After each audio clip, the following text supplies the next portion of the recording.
करते हैं आज का टॉपिक। तो हम इंसर्ट टैब के अंदर थे और यहाँ से हमने पिक्चर और क्लिप आर्ट जान लिए थे। शेप के अंदर चल रहे थे। शेप के अंदर अभी कुछ कमांड मेरे बच गए थे, तो उसको आज हम क्लियर करेंगे। तो पहले हम कोई शेप बना ले रहे हैं। बनाने के बाद में अब यहाँ पे पोजीशन तक आप समझ ही गए हैं। अगला कमांड है ब्रिंग टू फ्रंट करना। तो ये समझने के लिए मुझे कम से कम 3 शेप चाहिए एक साथ। तो हम यहाँ पर 3 शेप ले लेंगे और उसको अलग अलग कलर में कर लेंगे ताकि मुझे सही से समझ में आए। तो ये हमने ले लिया है। तो देखिए यहाँ पे हमने 3 शेप ले लिए हैं। अब क्या है कि हम लास्ट वाले पे क्लिक करेंगे। तो इसमें बहुत सारे कमांड हैं, bring to front, bring forward, bring in front of text. तो सबसे पहले ब्रिंग फॉरवर्ड करके देखते हैं। तो ब्रिंग फॉरवर्ड का काम होता है कि जो मेरा ये पीछे सबसे पीछे और ऑरेंज वाला शेप है वो क्या होगा, एक के पहले आएगा। जैसे पर्पल और ग्रीन है, इसके बीच में अगर मुझे लाना है तो ब्रिंग फॉरवर्ड करेंगे, और अगर मुझे बिल्कुल सामने लाना है तो हम ब्रिंग टू फ्रंट करेंगे। ऐसे ही अगर इधर जाते हैं तो सेंड टू बैक करेंगे तो बिल्कुल पीछे चले जाएगा, लेकिन मुझे सिर्फ एक के पीछे ले जाना है तो सेंड टू बैकवर्ड करेंगे, और अगर सेंड टू बैक कर देंगे तो फिर से बिल्कुल पीछे चला जाएगा। अब एक अगला कमांड इसमें बच रहा है bring in front of text, और इसमें बच रहा है सेंड बिहाइंड टेक्स्ट। तो इसका मतलब ये होता है कि अगर आपको अपना इमेज टेक्स्ट के सामने रखना है तो सामने रहेगा, अगर आपको टेक्स्ट के पीछे रखना है अपने इमेज को तो वो पीछे चला जाएगा। तो उसके लिए मुझे कुछ टेक्स्ट यहाँ लेना है, पहले हम ले लेते हैं। तो आप देख सकते हैं कि हमने यहाँ पे टेक्स्ट ले लिया है और शेप भी ले लिया है। अब हम क्या करेंगे, यहाँ से पहले इसको करके देखते हैं bring in front of text. तो अगर ऐसा करते हैं तो ये ऑलरेडी टेक्स्ट के ऊपर है, यानी फ्रंट पे है। बट अगर हम इसको बैक करना चाहते हैं टेक्स्ट के पीछे, तो हम क्या करेंगे, सेंड बिहाइंड टेक्स्ट। तो ये क्या होगा, टेक्स्ट के पीछे चला जाएगा। सामने लाना है तो फिर से आप bring in front of text करिए, सामने आ जाएगा। तो ये होता है। अगला है इन लाइन विथ टेक्स्ट। अगर आप करते हैं तो लाइन अलग हो जाएगी और इमेज अलग हो जाएगा। स्क्वायर करने से भी साइड में इमेज हो जाएगा, उसके साइड में टेक्स्ट हो जाएगा। टाइट करेंगे तो थोड़ा सा सिकुड़ेगा, ही जो टेक्स्ट है वो थोड़ा सा सिकुड़ जाएगा हल्का इमेज की तरफ में। बिहाइंड टेक्स्ट करेंगे तो इमेज टेक्स्ट के पीछे जाएगा।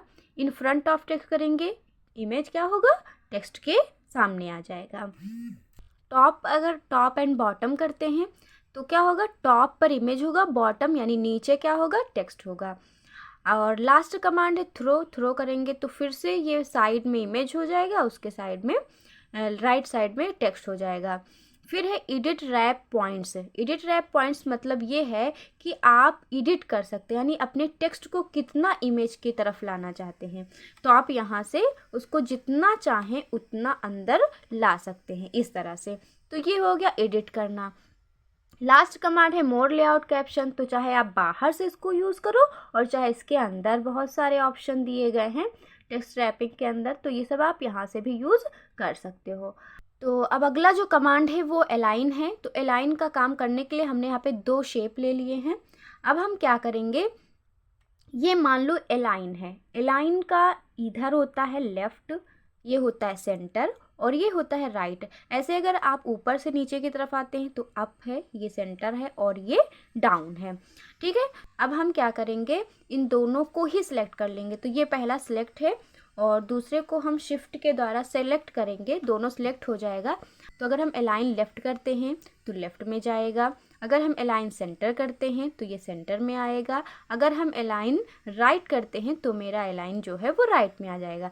ऐसे ही एक टॉप में करना चाहते हैं तो ऊपर जाएगा, बॉटम में करना चाहते हैं, मिडिल में करना चाहते हैं, तो ये इस तरह से काम करता है। तो अलाइन में सारे ऑप्शन हैं, आप जैसे भी अपने इमेज को रखना चाहते हैं वैसे रख सकते हैं। तो अलाइन में ये सारे कमांड थे, अपने इमेज को कहाँ रखना है, लेफ़्ट सेंटर राइट। अगला जो कमांड है डिस्ट्रीब्यूट हॉरिजेंटली, अगर आप अपने उसको हॉरिजेंटल करना चाहते हैं। डिस्ट्रीब्यूट वर्टिकली, अगर आप वर्टिकली करना चाहते हैं तो वर्टिकल में पहुंच जाएगा पेज के।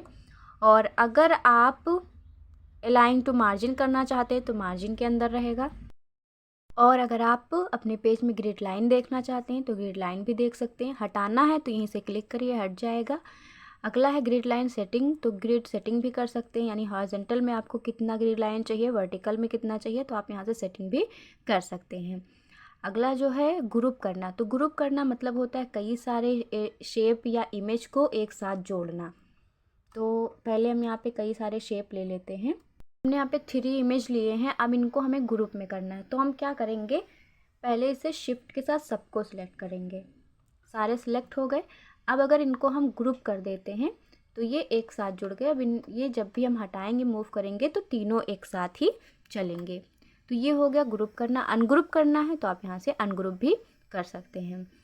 और अगला जो कमांड बच रहा है रोटेट करना, मतलब आप अपने इमेज को किधर घुमाना चाहते हैं, रोटेट करना चाहते हैं, तो यहाँ से 90, left 90, flip vertically, flip horizontally घुमा सकते हैं।